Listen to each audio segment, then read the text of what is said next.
If you've been feeling overwhelmed, scattered, like you don't know what decision to make or where to turn next, listen up because the truth is your intuition isn't silent.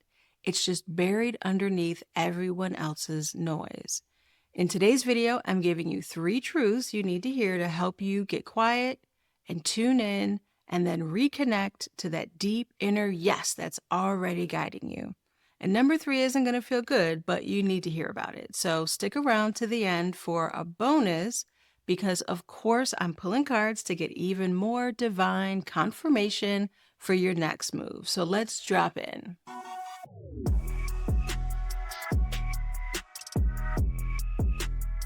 Welcome back to This Is What's Next. I'm Mel Morris, your empowerment coach, tarot advisor, and spiritual hype woman.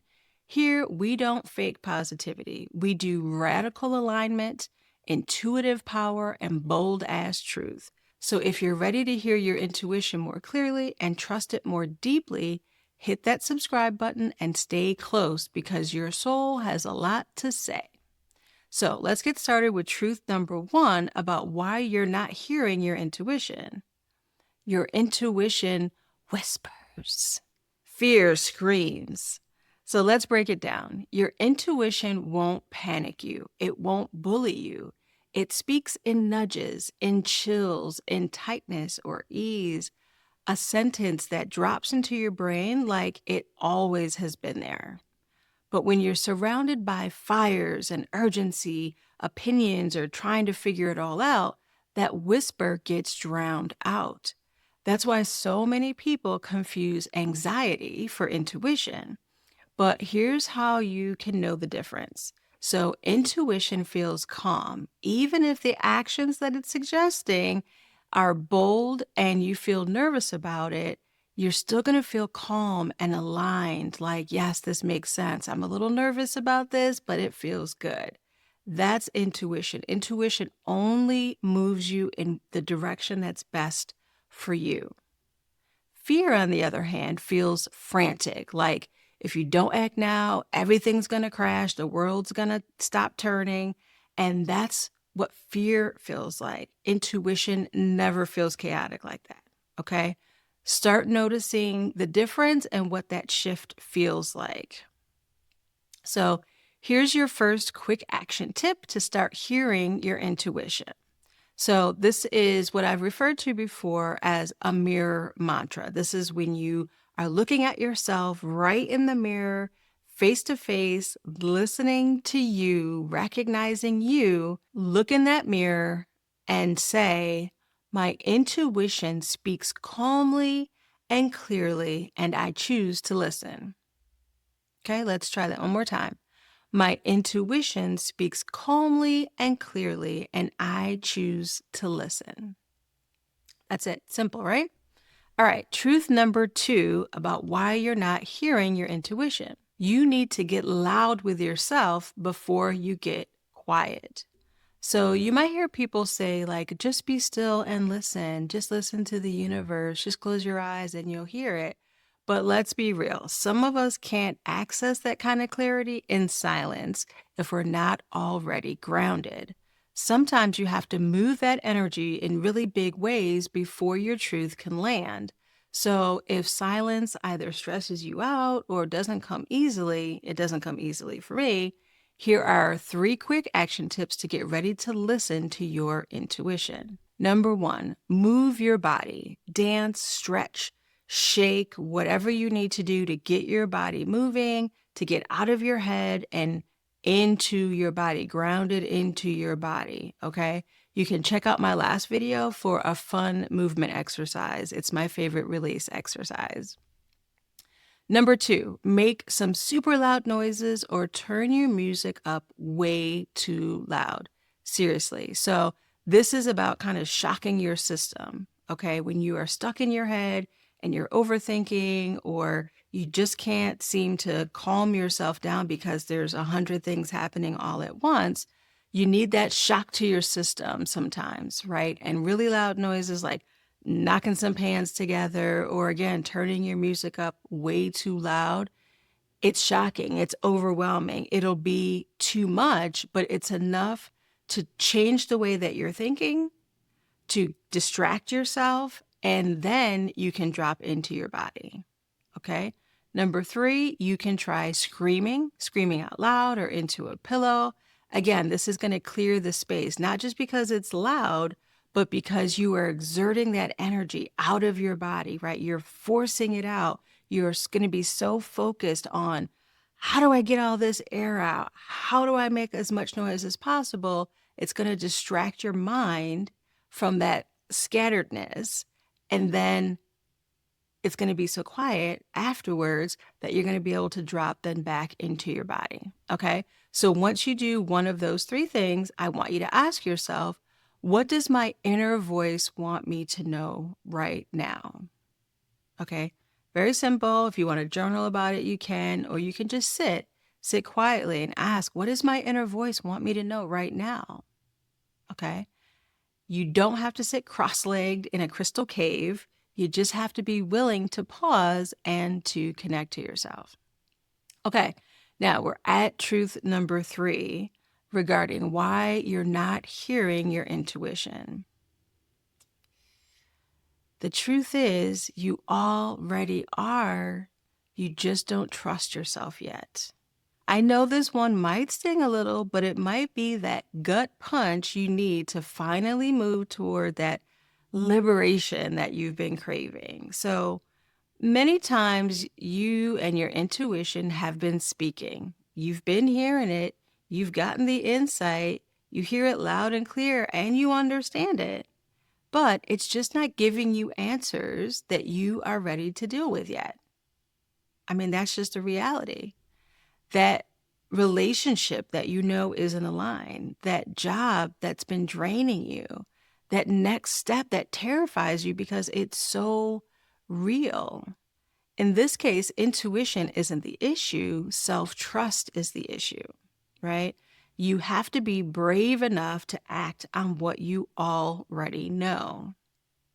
So here's your quick action tip to start listening and paying attention to your intuition. I want you to ask yourself, or journal, either way, what truth am I pretending I don't know because I'm scared of what comes next? What truth am I pretending I don't know because I'm scared of what comes next? When you're honest with yourself about this one, that's where your next breakthrough is going to come in. And it's okay. We're all scared sometimes.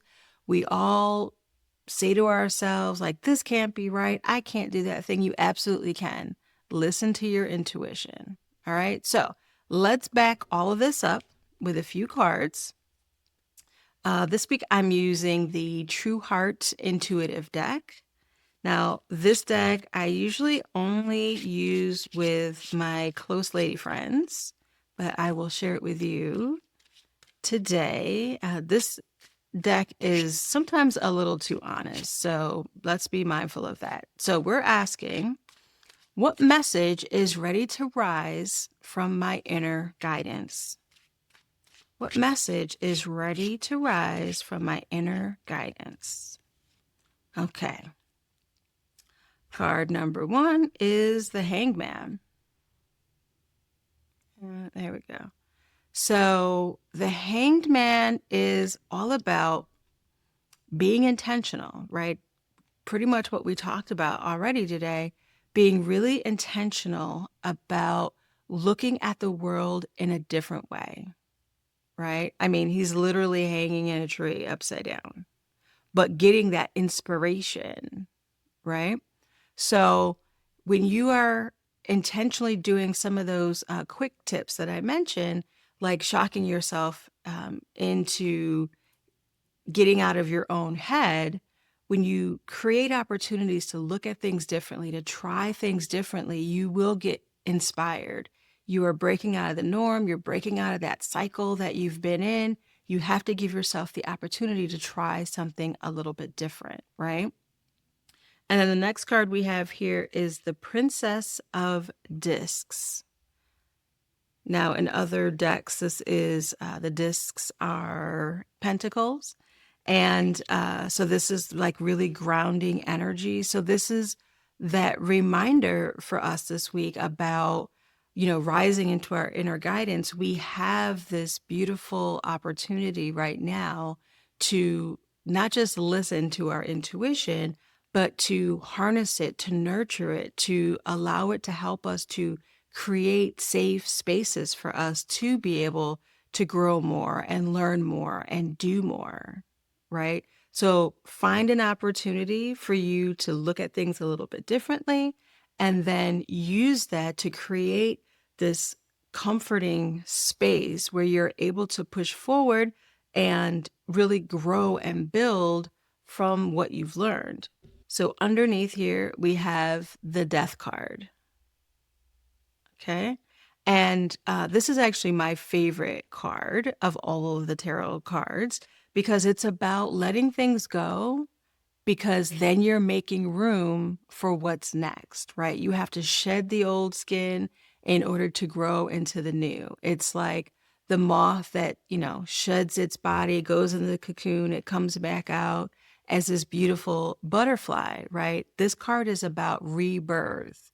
But right now, this is what's holding us back. It's that we are still stuck, hanging on to that old way of doing things, hanging on to what's not serving us anymore, hanging on to those old patterns without preparing ourselves for that rebirth, without preparing for what's to come. But there is that notion, even though this is what's keeping us stuck, there's a knowing. We know that there's something really beautiful on the other side. We just haven't been ready to let it go. But not anymore. Now we're going to find these new ways to make sure that we are moving forward. So if this message hit and you're ready to start trusting your intuition more deeply, it's time to stop trying to navigate this all alone. Go ahead and book a session with me and we'll dig into what's blocking your clarity, what your higher self is trying to say to you, and what aligned step is calling you next. The link is right over in the description. So make sure that you're subscribed so that you don't miss any of the tools to strengthen your self-trust, awaken your intuition, and rise into your next level of magic.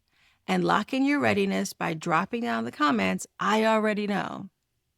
I already know. Drop that in the comments. Again, we're letting the universe know our intentions because you do already know what you need to do next. You know how to connect to intuition, and now we're going to start listening. So make sure to check out the next video where we talk about how to shift from forcing to flow. Okay? Until next time, trust yourself louder, move a little slower, and stay magical, y'all.